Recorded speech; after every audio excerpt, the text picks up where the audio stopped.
Hello and welcome to In the Box Seat. So once again joined by Ella Cohen. Hello, good to be back. Yes, and we're also joined by Gold Coast Turf Club Hall of Famer, champion jockey. The list goes on, Michael Cahill. Welcome to the show. Thank you, Mitch. Thank you. Enjoying the retired life? Yes, I am, yeah. Although I seem to be...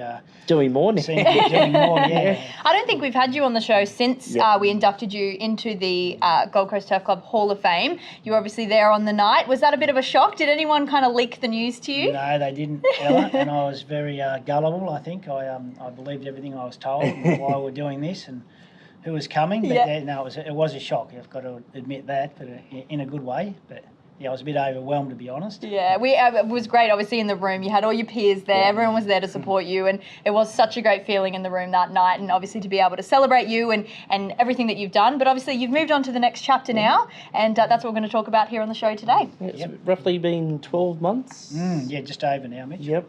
So this transition to working with the younger generation coming through, is it something that sort of you were keen to do, towards the end of your career, you were starting to get involved, and particularly with Harry coming through as well? Yeah, look, it wasn't really something that I really aspired to do.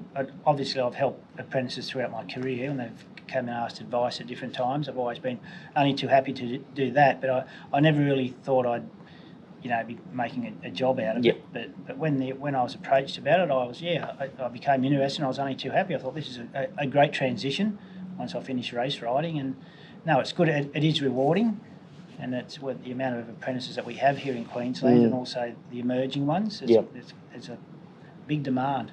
What do you enjoy most about working with the trainee apprentices? Obviously, at the moment, it includes your son, Harry. So seeing their development, seeing them come up, what is it that most inspires you and excites you most about it? Probably exactly that, Ella, seeing their the successes they have on the track. The ones that are a little bit more advanced than Harry and the like, but just seeing how they improve, even each morning here riding track work, from week to week, you can see them getting better. And it is rewarding, that side of it. There was an interesting session here after the trials on Tuesday this week where 4 or 5 trainee apprentices went around in a jump out on the B grass over 850 metres, got that real sort of trial experience on Tuesday. A great learning curve for those 5 trainee apprentices. Yeah, it was great, Mitch. It was terrific of the Gold Coast Turf Club to put that on. It was a really good idea, very helpful for these young kids, and they got to experience riding under trial conditions on the grass, wearing race colours, which normally doesn't happen until they get a little bit further along. But it was, very nice and great for them, and they take a lot of benefit out of it. Even something as simple as putting on the race colours would have been exciting for those trainees. Yeah, and it was recorded, so they got to see the footage of it. We'll be playing some vision on the screen now of it, and obviously Asha, who came out and I think won the trial, she obviously came through the industry school pathway. We have the Equine Academy partnership with them, and we saw her here in the office, and she came through the ranks, and she did landscaping, and she did it all, and she always told us how much she wanted to get out there and be a jockey and ride. So it's really a full circle moment to then see her winning the race. It's terrific, and Asha is showing a lot of promise.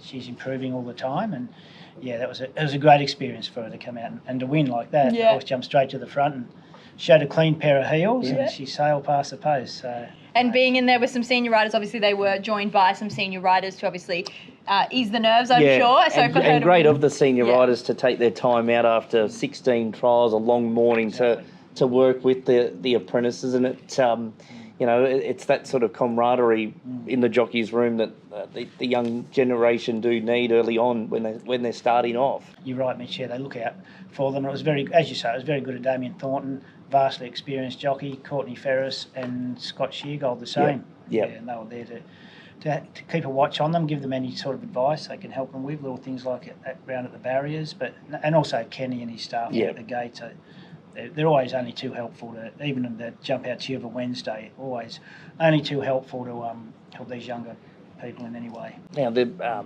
we've mentioned a few times on the show, we had Bella Youngbury on the show a couple of weeks ago, who's kicking goals, and she'll be a part of the Queensland Racing Apprentices series coming up as well.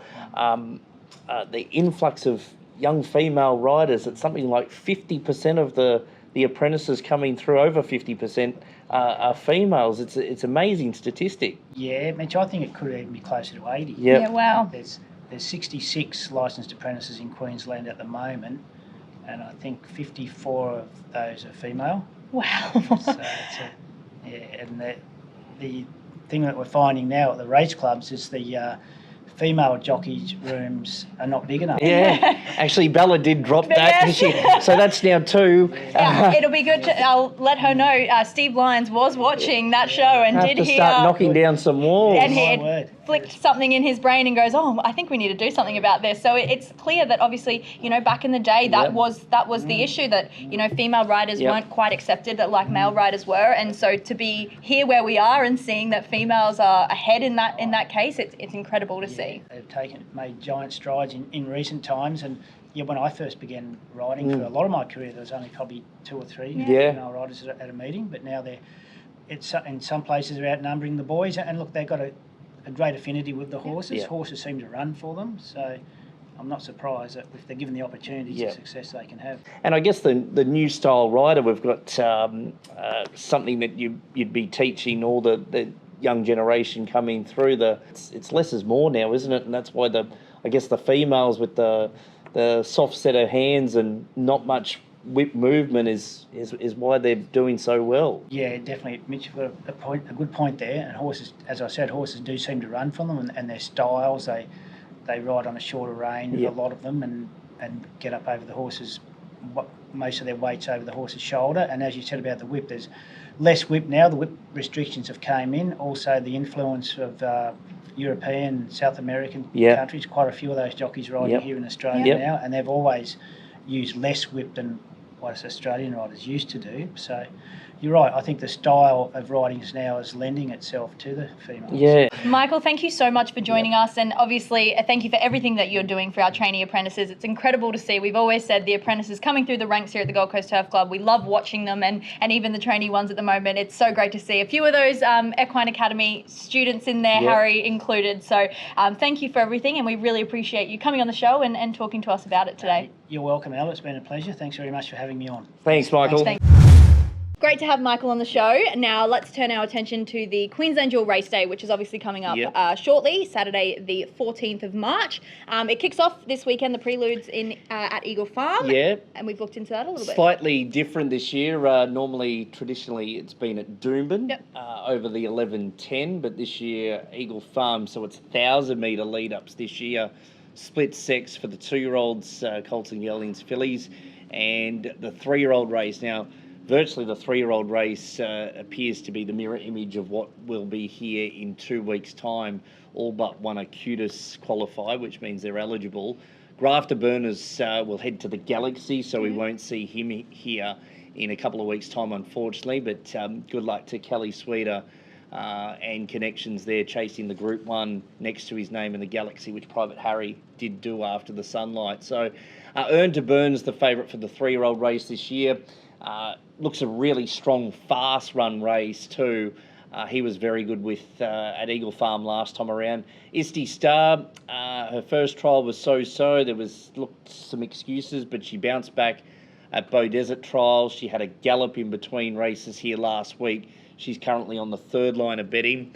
The 2-year-olds looked pretty even. There's a first starter that's been very well found, Night Market from the Tony Gollan stable. It's in the fillies division. It's been backed into favouritism, so where there's smoke, there's fire there. And our price is currently the favourite in the Colts and Geldings. Colts and Geldings looked open. Fillies sort of looked maybe only a couple of chances. Cherry Bombshell is one of the favourites for the race, but she's not a cutest horse, so she won't be here. But she's coming off a 7-length win at the midweekers in Brisbane, and she was unlucky here in the debut. I was going to say, I like that name. Maybe Cherry I'll stick Bombshell. on there. Never mind. Well, you can back it Saturday. Yeah, I'll back it on Saturday. Yeah, but unfortunately, I won't get into that rule again. 12 months to the day, I think this episode. Here we go again. Had a blow up about that. everyone's obviously listened, but anyway, that's for another day. Well, to tickets, obviously, if you want to be on track, we're doing free entry for our general admission patrons. So come on in, enjoy the day at Dual Owners Race Pavilion? Day. Owners Pavilion is obviously, that's in our glass house, prime positioning for anyone who wants to be close to the action of the mounting yard. There is a discount on there for any owners, so you get the $15 off. So it's $110 per person for the general public and $95 for any owners that want to be close to all the action. Excellent. So that is on sale. Restaurants are now sold out. So if you do want to get hospitality on the day, you'll need to book in to the Glass House. So lots happening, and we're very excited for March 14th. Racing this week. Weather's a bit iffy. It's a typical Bureau of Meteorology bet each way. 5 mil or 50 mil. Could be 500. Could be nothing. Who knows? Oh, we know it all too well, don't we? It's fine. Track would be currently soft 5, close to a good range at time of recording. But there is forecast of rain Friday. So we'll see what happens with that. But 7-race card. Yes, I have found one in the last of the day, race 7, Master Copy from the Matthew Dunn stable. Running well as of late, and I think it's ready for a win. It will be hard to beat Master Copy in the last event. My best of the day comes up in race 3. Chris Waller trained Air Burst. The stable's been having a good run of things of late, and I thought it could get away with what looked a pretty even race 3. Good to see Club Tambourine on board, one of our sponsors for the weekend. Also the Gold Coast Bowls Club. Have you been yet? I haven't, but the Gold Coast Bowler are doing a launch event the day after Dual on Sunday the 15th of March. So I think we back it up. Dual Race Day here on the Saturday, the Gold Coast Bowler on the Sunday. Sounds like a plan. There's a big cover band. Yes, a Fleetwood Mac tribute cover band will be performing. Where else do you want to spend your Sunday? Do you know who they are? I do know who Fleetwood Mac are. Excellent. I know. Excellent. It's crazy to hear. I don't think a number of people in that room today knew who they were. No, but plenty will be there on that day to watch. So get to the bolo. Get to the bolo. 15th. 15th Sunday the of 15th of March. And it is flying at the moment. Try that Brazilian restaurant at GC Bowls Club. We'll giving them a good plug. Give them a plug. Broadbeach Waters, 14 Columna Drive. I hope I'm saying that right. Head on down. It's a great little local bowls club. That's us for this week's edition of In the Box Seat. We'll have a good show next week as well. And then a big dual preview coming up in 2 weeks' time. Joyce will be back on the panel then. But thanks to Michael Cahill for joining us this week. That's In the Box Seat.